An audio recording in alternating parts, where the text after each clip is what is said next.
विद्यार्थियों, आज के मेरे अध्यापन का विषय है भारतीय संविधान में संशोधन प्रक्रिया। भारतीय संविधान में संशोधन प्रक्रिया एक महत्वपूर्ण भाग है, क्योंकि किसी भी देश के संविधान बिना संशोधन के चलना संभव नहीं है।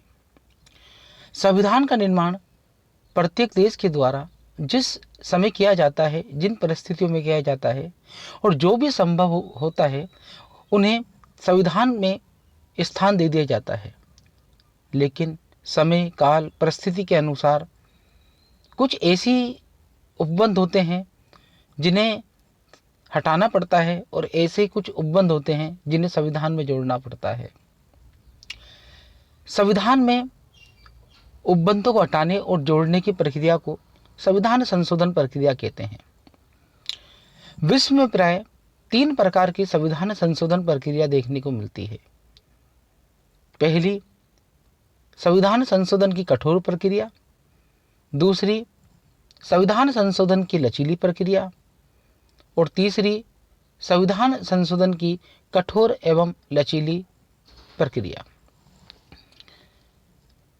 संविधान संशोधन की कठोर प्रक्रिया अमेरिका, ऑस्ट्रेलिया, स्विट्जरलैंड आदि देशों में देखने को मिलती है, जहां पर संविधान में संशोधन करना बहुत ही कठिन कार्य है। संविधान में संशोधन करने के लिए बहुत ही कठिन प्रक्रिया से गुजरना पड़ता है।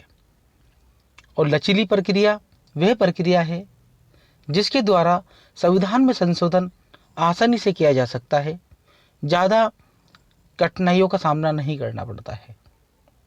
अगर हम इसे राजनीतिक पारिभाषिक दृष्टि से समझें तो हम देखते हैं कि संविधान संशोधन की कठोर प्रक्रिया वह प्रक्रिया है जिसमें संविधान में संशोधन करने के लिए प्रत्येक सदन के सदस्य, जो कुल सदस्य संख्या है, उसका पूर्ण बहुमत के 2/3 सदस्य और मतदान में भाग लेने वाले सदस्यों का 2/3 बहुमत से अगर प्रस्ताव पारित हो जाए और आधे से अधिक राज्यों द्वारा उसे स्वीकृत कर दिया जाए तो उसे कठोर प्रक्रिया कहा जाता है। कठोर प्रक्रिया का प्रयोग या इसको संघात्मक व्यवस्था वाले देशों ने इसको अपनाया है, क्योंकि संघात्मक व्यवस्था वाले देशों में संघ और राज्यों के मध्य एक समझौता होता है और शक्तियों का विभाजन होता है।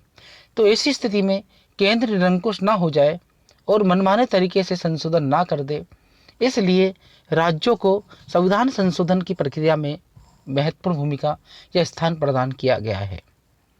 इंग्लैंड लचीली संशोधन प्रक्रिया का सर्वोत्तम उदाहरण है। सभी लचीली प्रक्रिया से तात्पर्य है कि यदि संविधान में संशोधन व्यवस्थापिका के प्रत्येक सदन द्वारा उपस्थित और मतदान में भाग लेने वाले और प्रत्येक सदन की जो कुल संख्या है उनके साधारण बहुमत से हो जाए तो इसे लचीली व्यवस्था कहा जाता है। भारतीय संविधान निर्माताओं ने संविधान के भाग 20 में अनुच्छेद 368 में संविधान संशोधन की प्रक्रिया का उल्लेख किया है। भारतीय संविधान निर्माताओं द्वारा संविधान में संशोधन की प्रक्रिया को दक्षिणी अफ्रीका के संविधान से ग्रहण किया गया है। भारतीय संविधान में संशोधन की मिश्रित प्रक्रिया का प्रयोग किया गया है, यानी कि कठोर और लचीली प्रक्रिया। अनुच्छेद 368 में 2 विधियों का प्रयोग किया गया है, एक विशिष्ट बहुमत और दूसरा विशिष्ट बहुमत और आधे से अधिक राज्यों की स्वीकृति।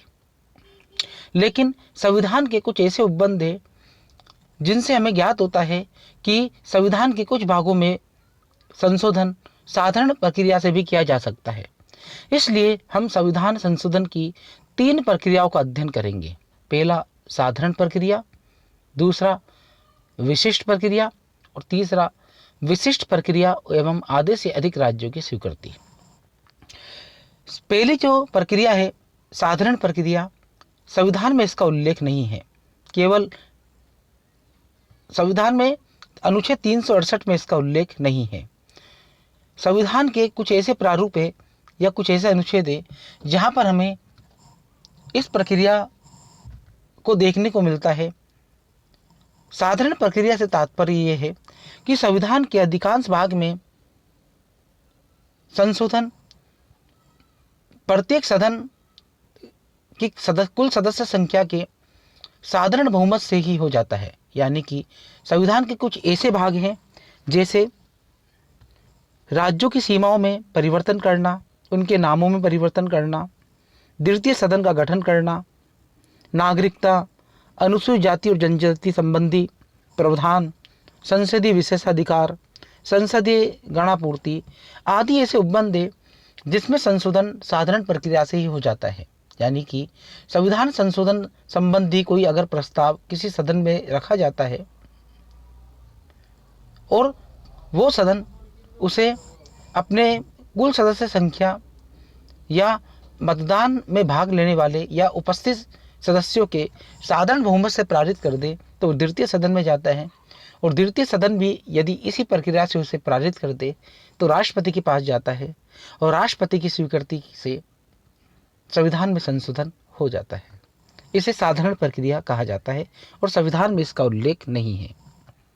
संविधान संशोधन की द्वितीय प्रक्रिया विशिष्ट बहुमत।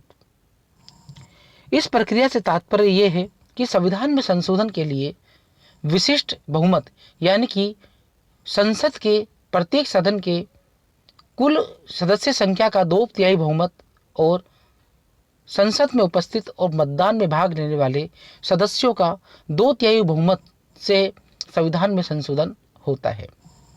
संविधान के कुछ प्रावधान ऐसे हैं जिसमें संशोधन करने के लिए इस प्रक्रिया को अपनाया जाता है, जैसे मूल अधिकार, नीति के निर्देशक तत्व या अन्य संवैधानिक प्रावधान। इनमें संशोधन के लिए करना हो तो प्रस्ताव किसी भी सदन में रखा जा सकता है। प्रथम सदन के कुल सदस्य संख्या का 2/3 सदस्य और मतदान में भाग लेने वाले और उपस्थित सदस्यों के 2/3 बहुमत से प्रस्ताव पारित हो जाता है तो वो प्रस्ताव द्वितीय सदन में जाता है और द्वितीय सदन उसे इसी प्रक्रिया से पारित कर दे तो राष्ट्रपति के हस्ताक्षर के बाद संविधान में संशोधन मान लिया जाता है। संविधान संशोधन की तृतीय प्रक्रिया ये कठोर संविधान को इंगित करती है और बताती है कि भारतीय संविधान कठोर संविधान भी है। यानी तृतीय प्रक्रिया विशिष्ट बहुमत एवं आधे से अधिक राज्यों की सहमति।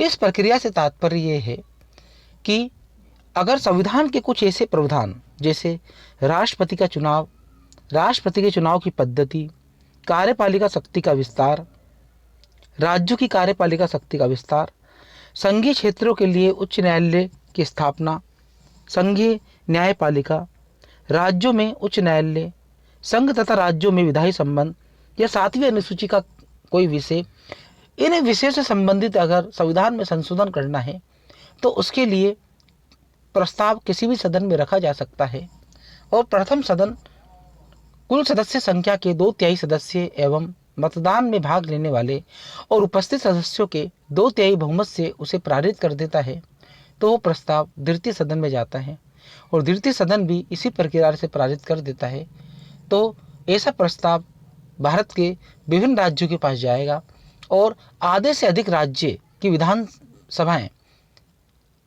उसे स्वीकृति प्रदान कर दे तो उसके बाद राष्ट्रपति की अनुमति के हस्ताक्षर से संविधान में संशोधन हो जाता है। इस प्रकार हम देखते हैं कि भारतीय संविधान जो है कठोर और लचीली प्रक्रिया का सम्मिश्रण है। यानी कि जो प्रथम प्रक्रिया देखी वो लचीले संविधान को इंगित करती है और द्वितीय और तृतीय जो हमने प्रक्रिया देखी वो कठोर संविधान को बतलाती है। भारतीय संविधान में संशोधन समय समय पर होते रहते हैं क्योंकि जिस समय हम स्वतंत्र हुए थे उस समय हमारे पास इतने संसाधन नहीं थे, परिस्थिति हमारे विपरीत थी, राजनीतिक अस्थिरता थी।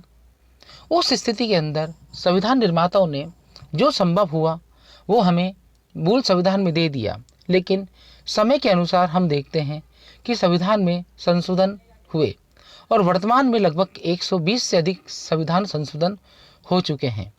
इस प्रकार हम देखते हैं कि ये संशोधन प्रक्रिया हमारे संविधान को विकसित, व्यापक और विशेष बनाती है, जिसके माध्यम से हम हमारे संविधान को और व्यापक बनाते हैं।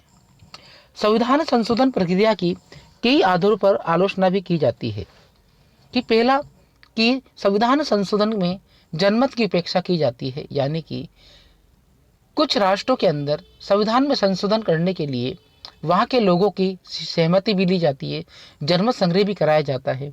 लेकिन भारत में ऐसा नहीं है, क्योंकि भारत में जनसंख्या बहुत अधिक है। तो आलोचक कहते हैं कि संविधान का निर्माण जब भारतीयों ने किया है, नागरिकों ने किया है, तो संशोधन के लिए उनकी अनुमति क्यों नहीं ली जाती है। ये आलोचना का बहुत महत्वपूर्ण पार्ट है।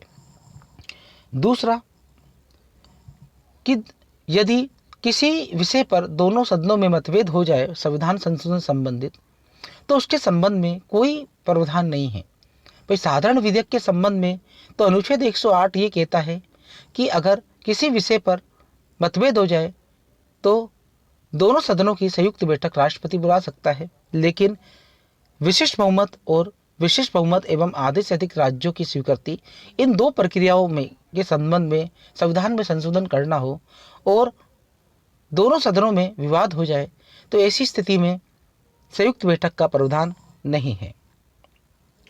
फिर तीसरी आलोचना संविधान संशोधन प्रक्रिया की इसलिए की जाती है कि संशोधन की जो तीसरी प्रक्रिया है, विशिष्ट बहुमत और आधे से अधिक राज्यों की स्वीकृति, इस प्रक्रिया में संसद अगर संविधान संशोधन विधेयक पारित कर दे तो वो विधेयक राज्यों के पास स्वीकृति के लिए जाता है, और जब स्वीकृति के लिए जाता है तो ऐसी कोई समय सीमा नहीं है। तो ऐसी स्थिति में समय बहुत अधिक लगता है या समय बहुत अधिक लगने की संभावना रहती है। इस प्रकार हम देख सकते हैं कि भारतीय संविधान संशोधन प्रक्रिया की कई आधारों पर आलोचना तो की जाती है, लेकिन फिर भी भारतीय संविधान संशोधन प्रक्रिया श्रेष्ठ प्रक्रिया है और इसके माध्यम से हम देखते हैं कि समय समय पर संविधान में उपबंधों में नवीन बातों को जोड़ा जाता है, नवीन विषयों को हटाया जाता है।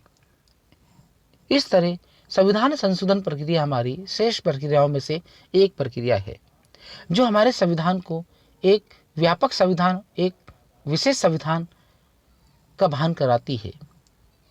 धन्यवाद।